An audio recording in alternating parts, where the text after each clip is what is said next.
go, bitch. Chelsea, you act stupid. I'm sick of your fake ass, bitch. Get your raggedy all ass up out of here, bitch. Love and Hip Hop Season 6, Episode 3. I didn't do my review last week because my laptop was acting up. And then I actually used my laptop to film some of the scenes or some of the stuff that I was saying. And it looked like I was in a trap house. So I decided to come into the kitchen. Well, I don't know why, but this is where I am. And this is where I'm going to do the review. Last week, Kirk and Rashida, they were starting to come to a head about the rumors about Jasmine and the baby. Much like the first episode, Kirk came back to the regular home.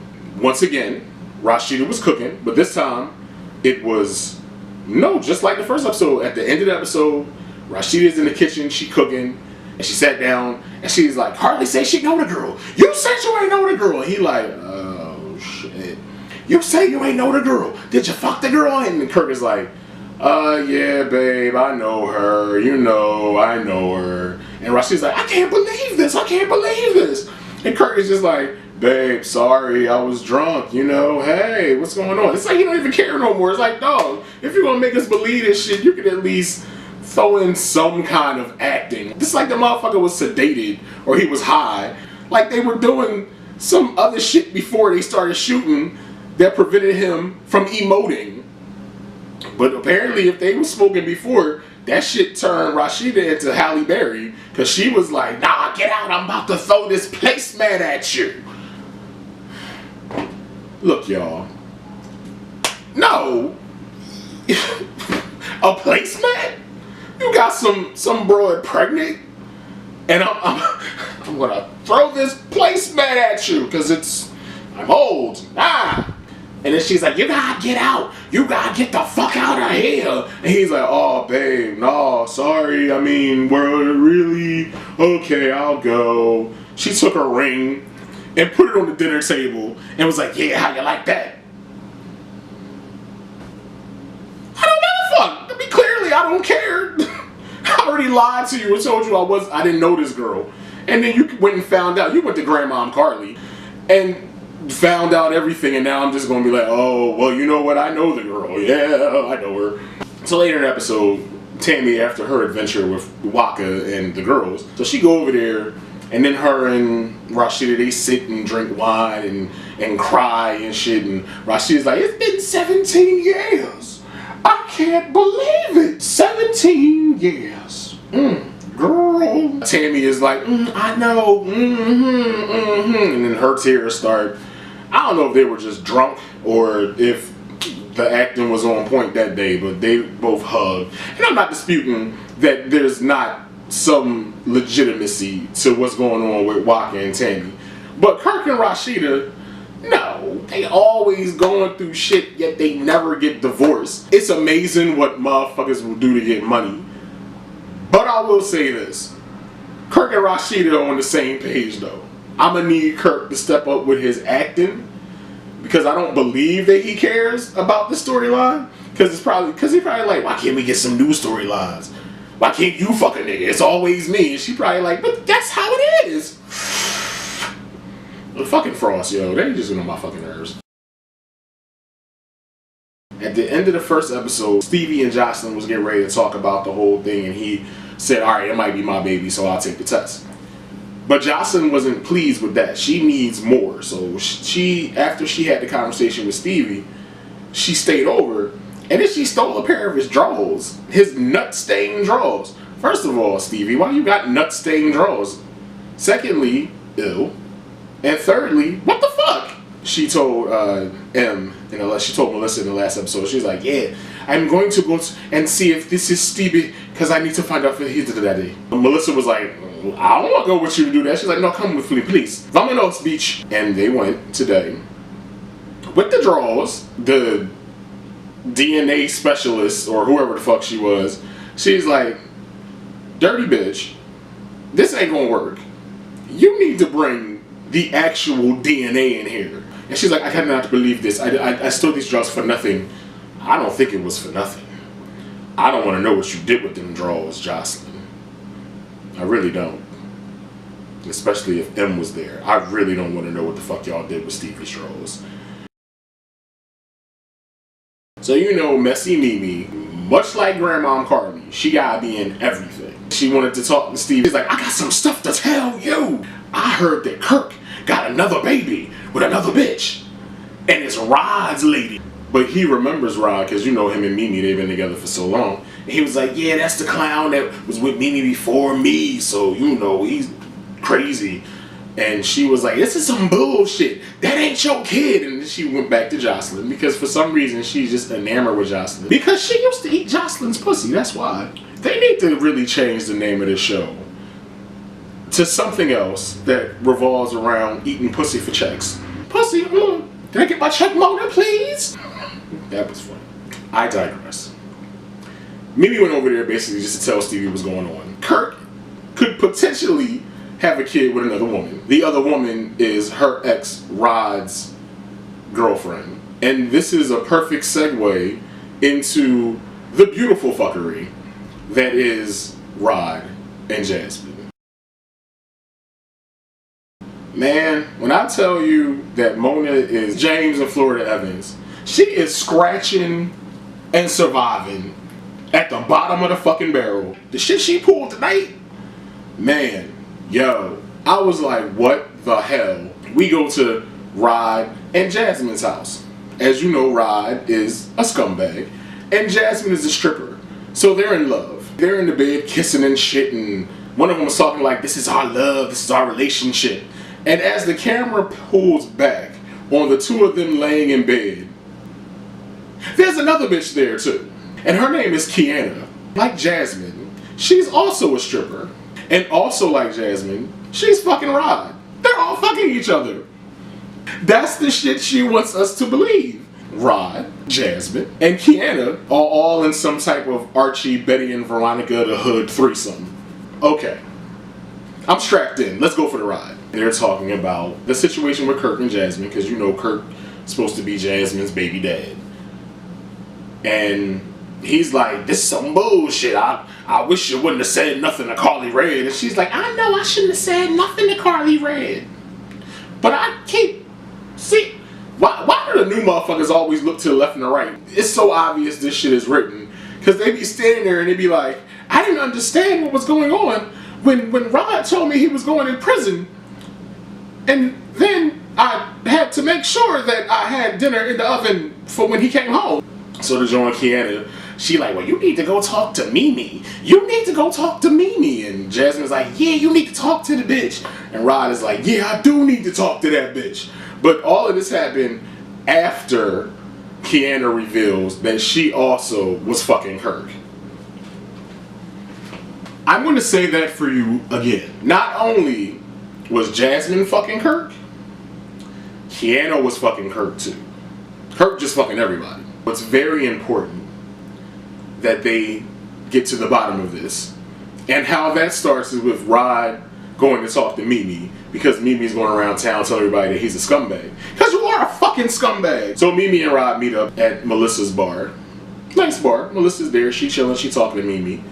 And then Rod walks in. She's like, I can't believe the shit you used to do to me back in the day. And Rod is like, yo, you still a whore. You a fucking whore. She's like, but you know what? I don't want to talk about the past. I want to talk about this whole situation with the baby.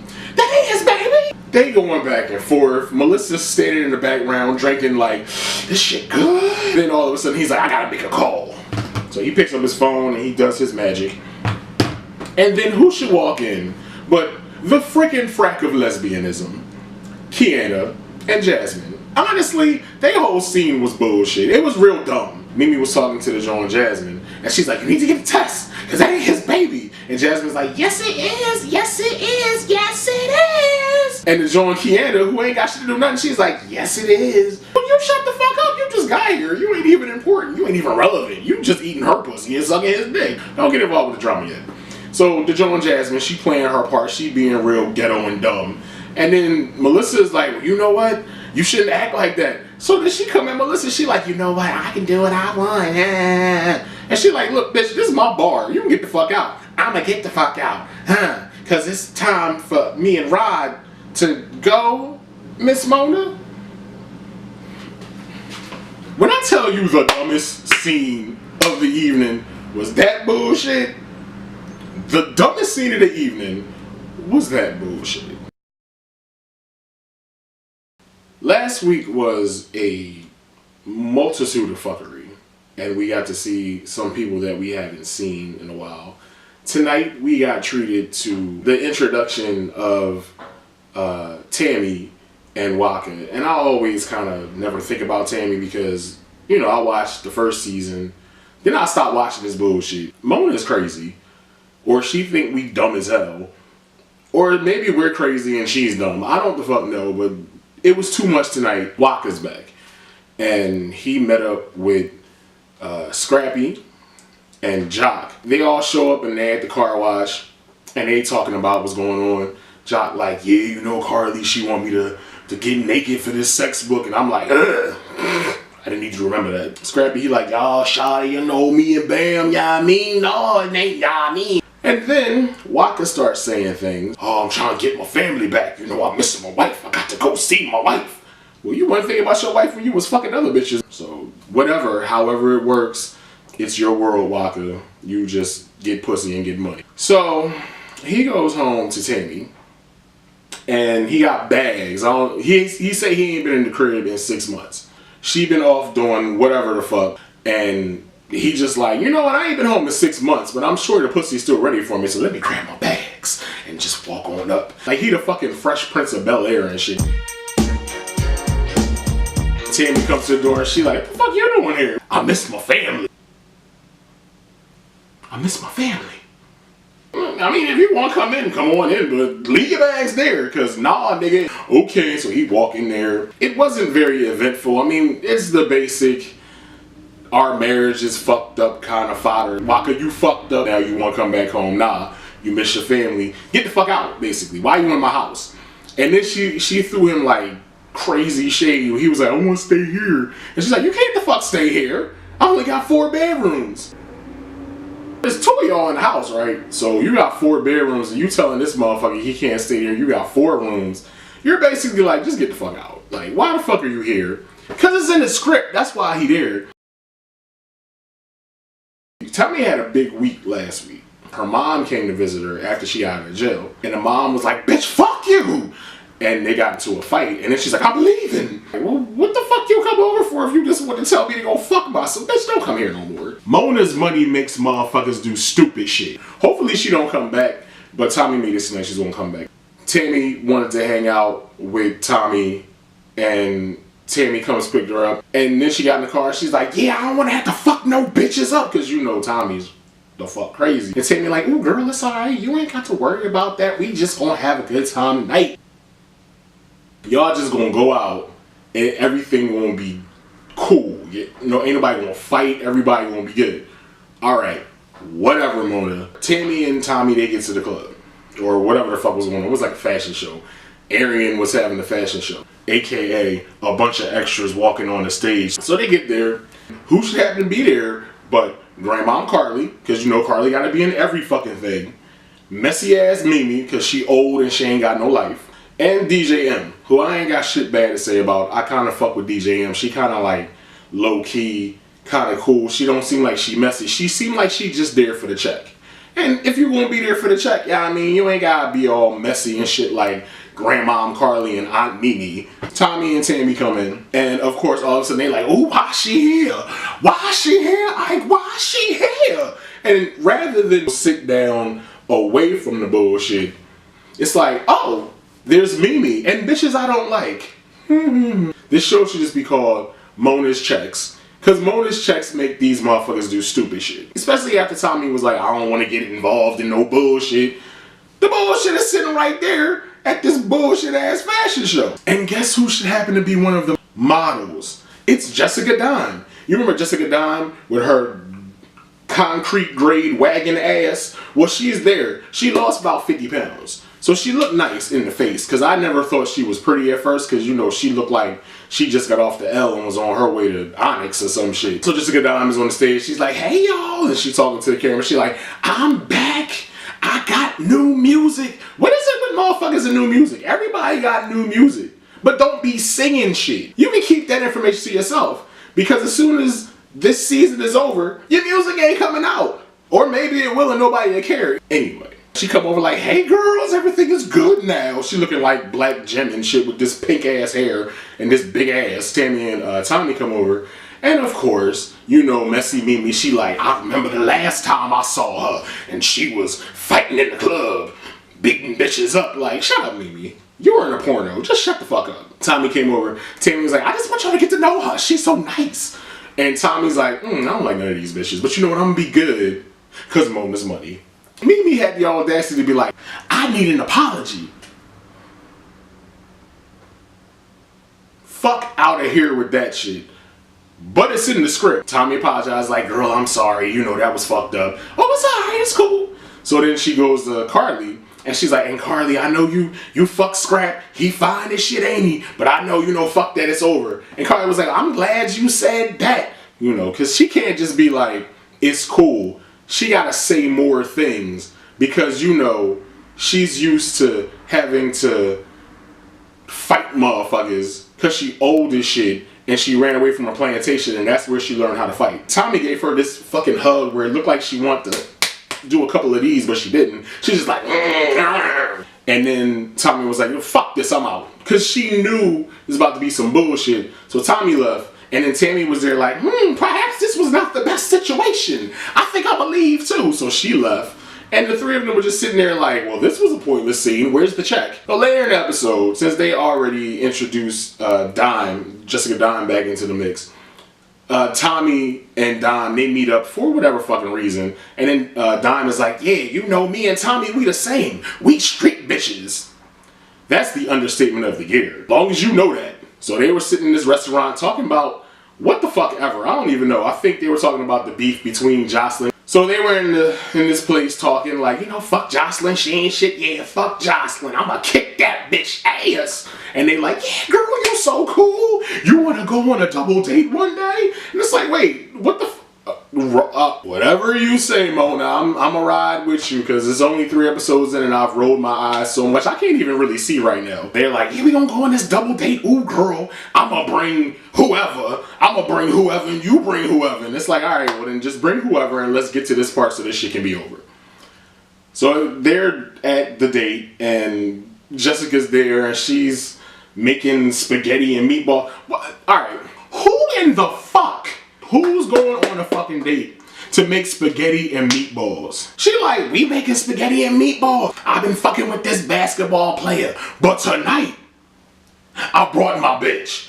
Because apparently she eat pussy too. Everybody eat pussy on this show. The dudes eat pussy, the girls eat pussy. I think Mona eat pussy probably. That's how she getting all these bitches on the show.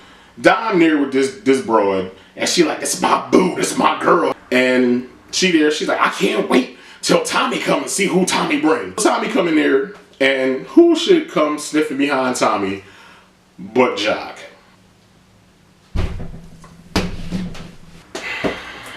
Really, Mona? This what we gonna do? This where we going right now? Really? Come on, man. So Jock come in after Tommy. Apparently, she doing this to get back at Carly.